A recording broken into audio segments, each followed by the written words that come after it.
Hello crafty people, hope you are all doing well today. Today's video is going to be of me making the first of these two earrings I created from the supplies I showed in the last video. It didn't go as smoothly as I had expected, but that's how we learn, right? Please join me as I stumble through making the first of my chandelier earrings here. Alright, so I did some YouTube learning and I learned how to make some head pins my own self. This is using 20 gauge wire. These are using 26 gauge wire. I really wish I had something in between. This seems a little bit flimsy to me. These are some earlier ones. I feel like I'm getting better at it. Yeah, I'm gonna link the 2 or 3 videos that I watched that seem to help me learn how to do that below. My plan is that I'll put big decorative tri-leaf ones there, and then these ones along the side, like so, with smaller beads. So I tried to give a little turn to one of these. It seems very stiff, very hard, so maybe I'm better off trying with my homemade ones anyway. These ones are called knotted head pins, I am learning. And it seems to be make a coil with as many loops as you want. I think 3 to 4 is looking better on the ones that I seem to have been more successful with. And then you get from the bottom, get your wire to be a 90-degree angle. Maybe use the flat one.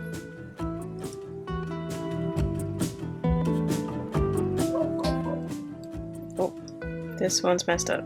This one is now broken. Yeah, that's more or less it. I probably should have cut this first. Then from the top, feed it through, and then pull it through like a knot. That one's only got 2.5 loops instead of 3. Oh! I've dropped so many things today. Let me try again.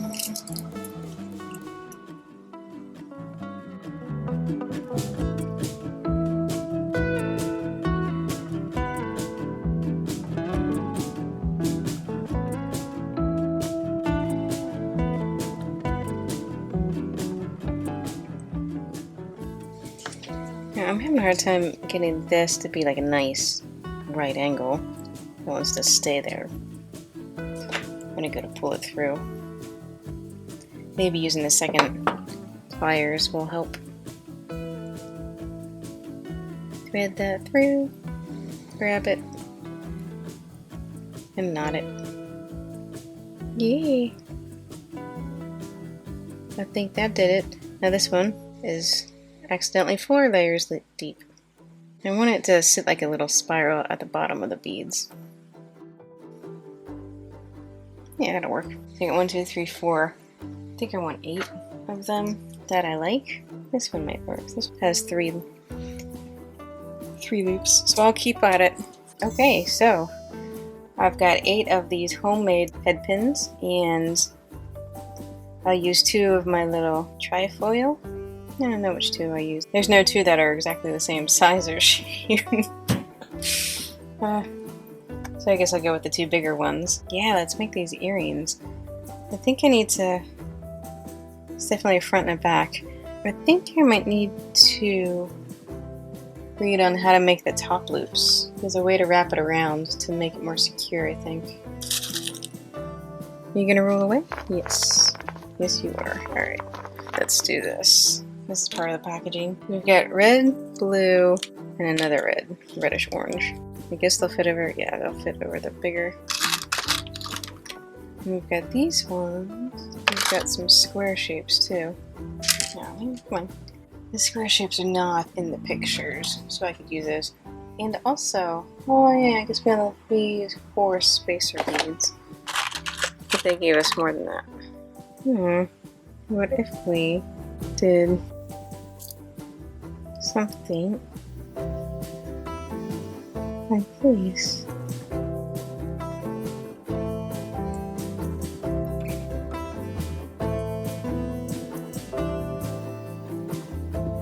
No, I don't know if that's going to be long enough to make a loop. But I was thinking maybe a single loop. Oh look, I was playing with it earlier. I already had one sort of made. And then little red, little blue, little red. I got these ones too. A little bit of a different look to them. No, you know, if it doesn't look good, I guess when it's all done, I guess I can just do it again.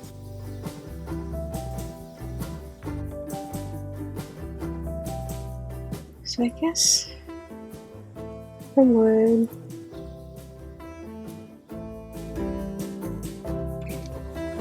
I got an extra pen in there that's not really working for me. There you go. Bend it down straighter. Yeah, there we go. I'm gonna use this one because it's shorter. And I think if we bend it back at a sharp angle,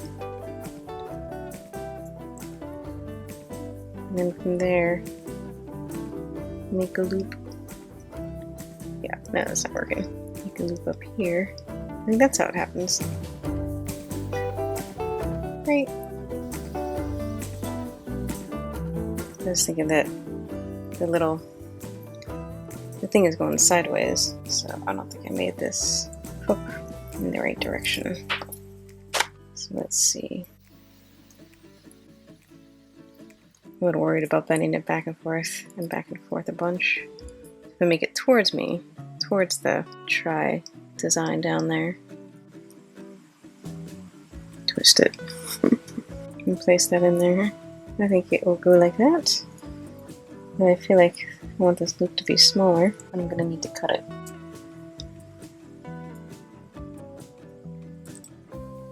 I don't know where to cut it. Hopefully that's not too short. From the front to the back. Take my little round thing. I think this is plastic. That's something I hadn't realized. I think this little chandelier doohickey is plastic. Try to close that. Oh. Alright. It's a little ugly when you look up close, but luckily it's in the back. And there we go. First detail created. Yay! Okay, so last the tutorial was pretty straightforward. But what's interesting is sometimes you'll hold the tool still while you move the wire. I find that fascinating. This becomes your loop. And I can string that on there. It seems like it's going to be a bit long. Or just wrap it a bunch of times, I guess. Just bring it all the way to a 90-degree angle, like so. So you're supposed to do that with this guy so that the loop part stays round. The example that was in the video I was watching, I will link it. Didn't have it actually being strung onto a thing. I just want to put it twice on there. I'm sure it's fine though. Right? Like how much wear and tear does one little piece of jewelry have? I do feel like that's too long. Speaking of wear and tear, bending in and unbending is probably a terrible idea.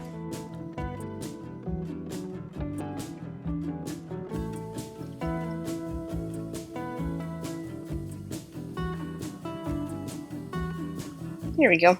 Here's my misshapen little loop-de-loop.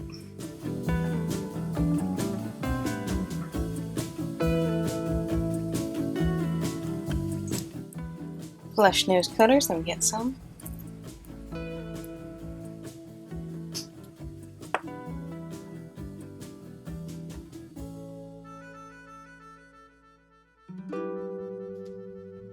Okay. Little bobble number 2 added with a little bit of a malformed loop. It's not flat. But hey, there we go. I like my little try thing down here. I think that adds something cool. Next, so I took this idea here and I added 2 blue beads on the top. Just for a little asymmetry. So let's try this again. Put your flat thing, bend it back. That's where the looping goes. The wrapping. To make the loop, put your round thing, use it to form the roundness of the loop. It's supposed to be more towards the center. Make it a right angle. Yeah. That's sort of how it's supposed to be. This, again, it seems like it's really long, especially I don't have a whole lot of extra wire here. We'll see how it goes. I'm just going to thread it in. Yep, it seems way too long. So let me try shortening that and bending this. Oh, jewelers, how do you do this? These things are so delicate and so small. Let me bring it down a little bit. Bend it there. Maybe still holding it on there. Make the round part.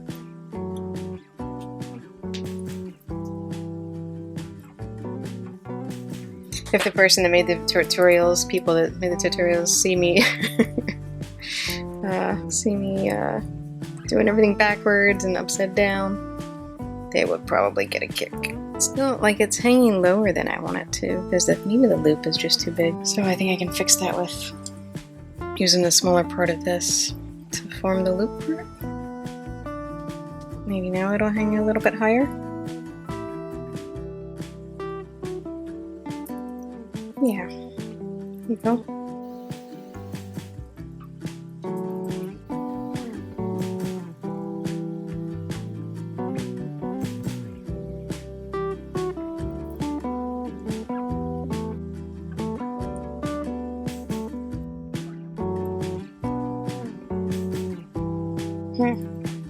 That is ugly. That's really ugly.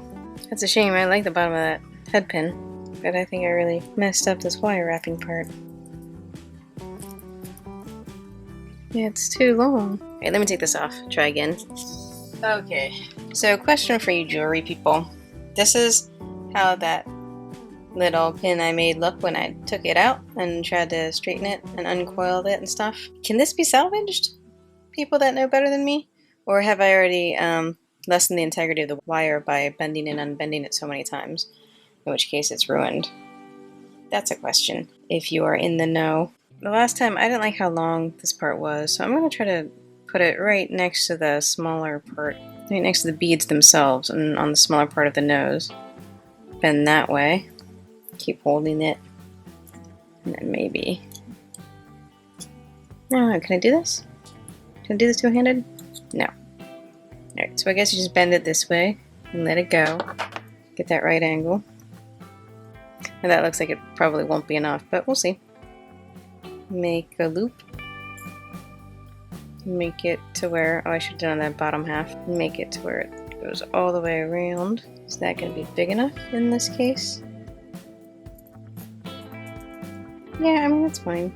Seems like the loop is small and the space for the wrapping is too big. Okay, now hold still.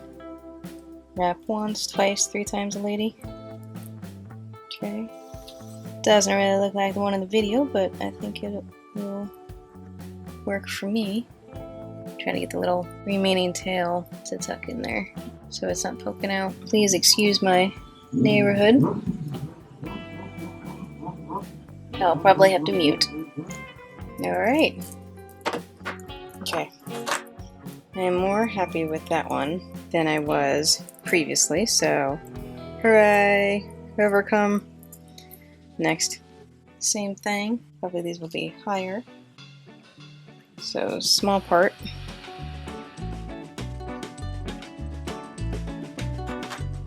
And then loop it around the bottom. How do we do that? Because all I can think is you grasp it and then you loop it around the top. You must have to take it back out, put it on the bottom in order to get it to go. Bigger loop means farther down this thing. See how it looks when it's on here?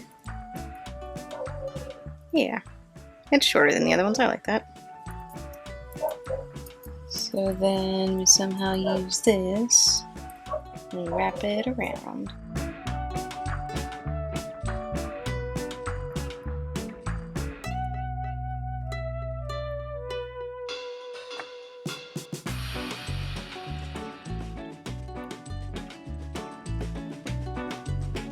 Sweet, I think that one works. Yay! Next, to the right. That seems big, but okay. Put it on there, bigger. Wrap it around. Switch it to the bottom in order to wrap it back. And then I guess I'm getting overconfident.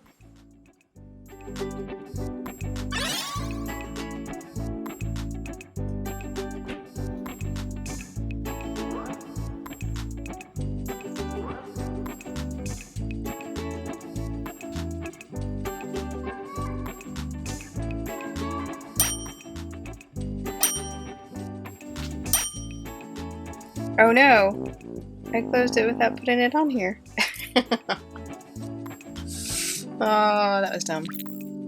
That was dumb. Alright, let's see if I can get this one done. Oh, and it came out not so bad, too. Only, you know, it's not where it needs to be. It's like it's not strong enough to hold still while I try to unwrap the other parts, and it's twisting in my fingers and stuff. Which I guess means once it's done, it'll hold together pretty well. Come on. Can it be saved? If it looks bad, I'll just cut it off and replace it with another one.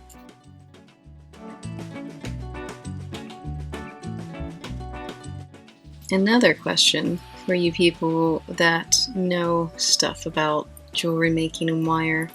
Do your fingertips start to feel like dusty working with this stuff?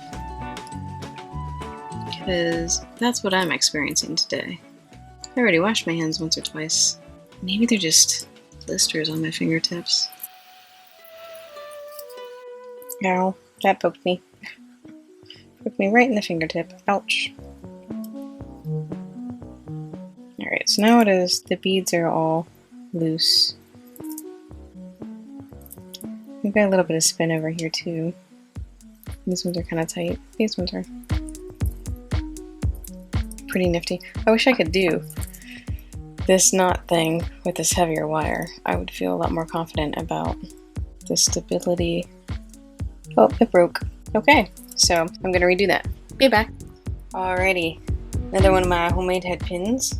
I'm gonna have to go back and make more for the other earring. And this is where I was before when I forgot to put it on the thing. So string it on there. So it's inside the loop, and the loop just got pulled apart and I forced it.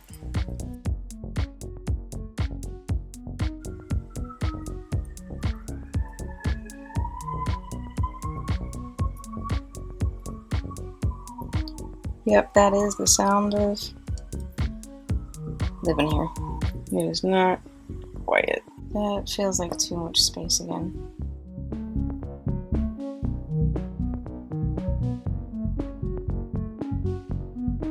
I hope I didn't just overtax this wire. That would make me sad. We got it straight out to the side now.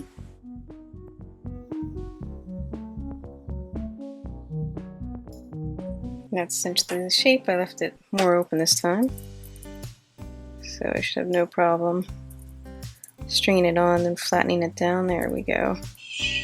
Third time's a charm, right? Scooch these up so I have plenty of space to wrap it a bunch of times. I did not count this last time, the number of wraps or anything. This is what you call a learning piece. Handmade. Take the flat ones and smush it in so it doesn't stick out, which I feel like is nearly impossible with this tiny stuff. There we go. Got it. Yes! Only it's not a finished earring yet until I add this thing. So this is classic jump ring opening where you just twist one to the side to give it a gap, and then slide it through the gap. Not big enough. Nope. A little bit more. And back again. Ha ha ha. Yes. I think I even managed to put the loop on the correct way this time. That was just by luck because I was not paying attention. My first earring thing. It's very exciting. Alright, now I need to go and do some more of these head pins because I've only got 3 left. This looks like one with only 2 layers and I wanted them to have 3. I need to go back and make 2 more of those and then fix up the second one. And here we have a close-up and you can see where I twisted around and the head pins that I made. All in all, even having replaced some of them, I say they came out pretty well. Okay, and we're back. Cleaned up a little bit. Better, more quickly, easier this time. Toss together.